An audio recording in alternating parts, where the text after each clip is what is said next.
I'm so glad you're here today. I am trying on sunglasses.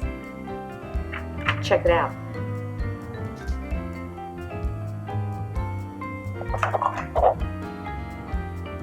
Hey, where'd everybody go? Everything's so dark. Oh, there you are. Huh, I couldn't see you guys for a minute. Have you ever walked outside on a sunny day after being in the dark for a while?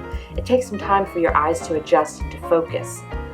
Today we're going to hear an amazing true story from the Bible about a man whose whole life changed when he was able to see Jesus, because knowing Jesus changes the way we see things.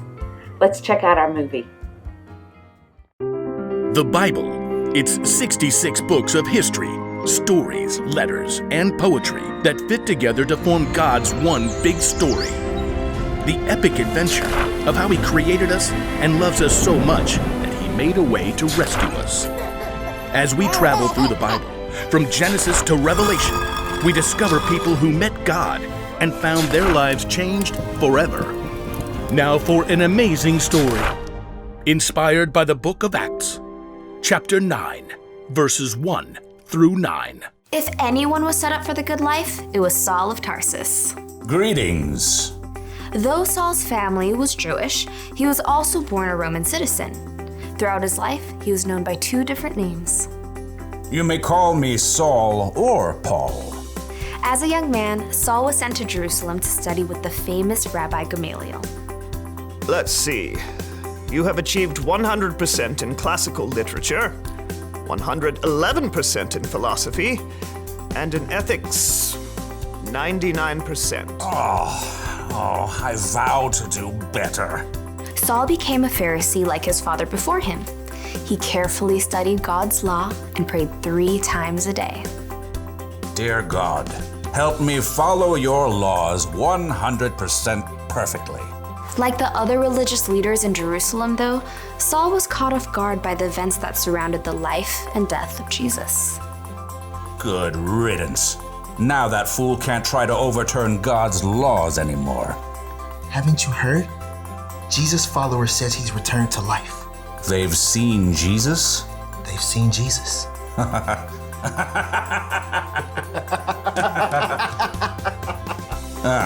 Those riffraff will slink away soon enough.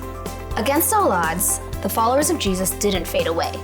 In fact, the numbers began to grow. 5,000?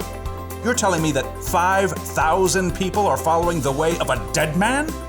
Well, technically, they think he's alive. Not helping. The religious leaders in Jerusalem did everything they could to squash the new movement. They even arrested a leader among the Jesus followers named Stephen. After telling lies about him, they dragged him outside the city. This man is a disgrace. Saul stood by and held the coats of the men, who picked up stones and threw them at Stephen, until they killed him.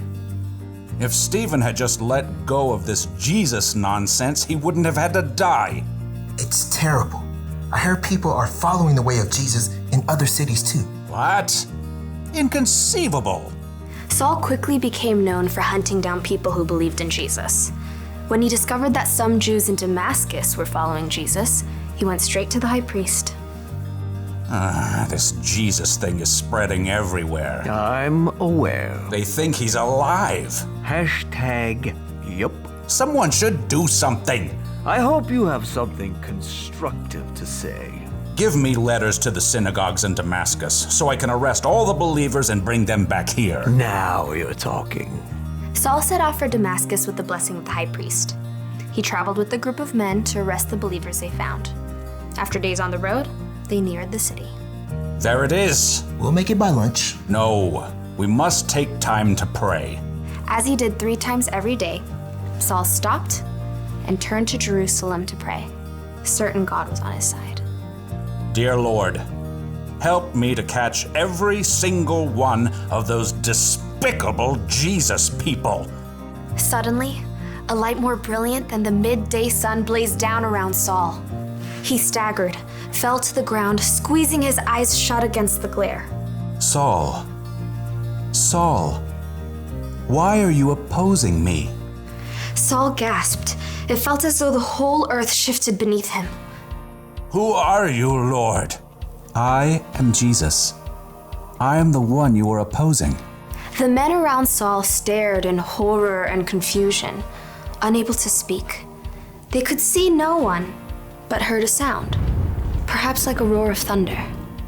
Now get up and go into the city. There you will be told what you must do. Saul reeled. He struggled to his feet and finally opened his eyes. He saw nothing, only darkness. What's happened? You tell us. We saw the light, and you fell, and this sound, and then you said... I can't see. What? I can't see. I've been blinded. That's not good. Here, take my hand. Saul grasped the man's hand and shuffled a few steps forward. Who are you talking to?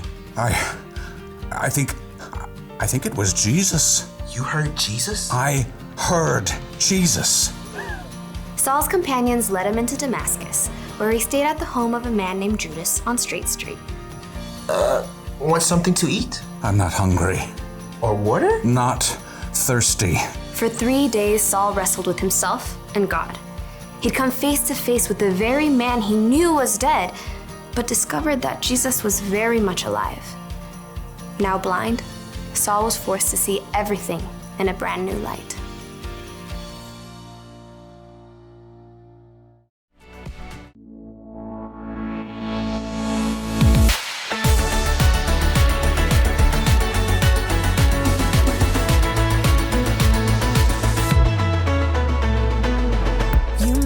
Darkness run and hide, you bring the broken back to life.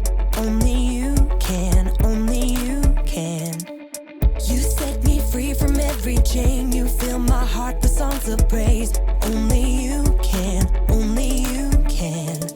Jesus, you're the only reason that I'm even breathing. I am wide awake. My heart beats only for your glory. My hands reach up for you to hold me. My soul sings, Father, you are holy. My feet dance to your rhythm, to your rhythm. Every beat is calling out your name.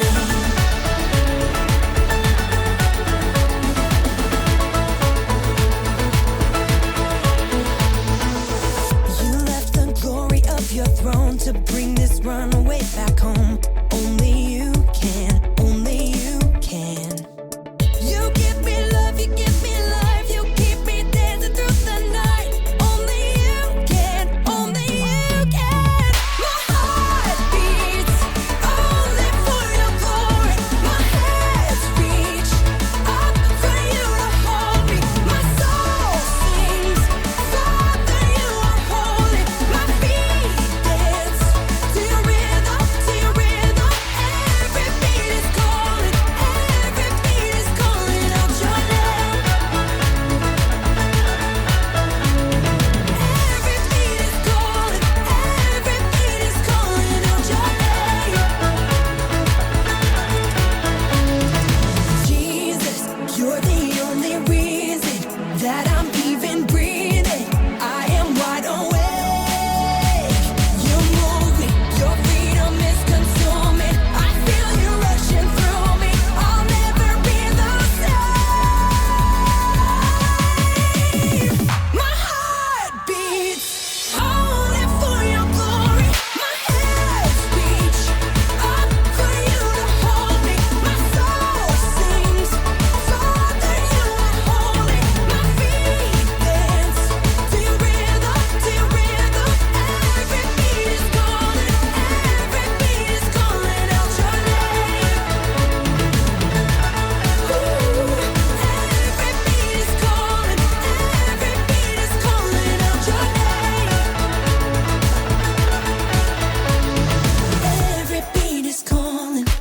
Every beat is calling out your name.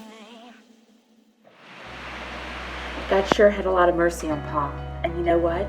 That's what makes Paul's story so important.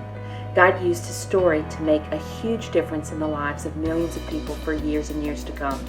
And Jesus can use your story too. That's the one thing to remember today. Paul's story is one where sin met God's grace. But even if we haven't done all the awful things that Paul did, we have all sinned. We sin by doing things that God says are wrong. And our sin is what separates us from God. That means that we need God's grace just like Paul needed God's grace. Paul's real story started on that road to Damascus when he met Jesus. Some of you haven't yet started your story to become a follower of Jesus. Jesus knows better than you and me what's best for us. Jesus also knows that we need a relationship with him. We can't work with him and trust him if we don't know him. God created you. He has a plan for your life, and he loves you so much. But your sin, the bad things that you do in your life, separate you from God. God didn't want to be separated from you, so he sent Jesus to die on the cross so that you can have a relationship with him. What you need to do is A, admit you're a sinner and can't save yourself. B, believe that Jesus is God's son and that he died on the cross for your sins. C, come to give yourself to Jesus and ask him to be the boss of your life. If you've not done that and would like to, say this prayer with me. Dear Jesus, thank you for coming to die on the cross for my sins. Please forgive me for my sins. I know you are God's son and I believe in you. Please come into my heart and be the boss of my life. If you prayed to receive Jesus today and to be the boss of your life, your real story starts today when you prayed and asked Jesus for forgiveness. Now you're one of his followers, and by learning and growing, you'll discover who you truly are meant to be so that you can make a difference in the lives of others.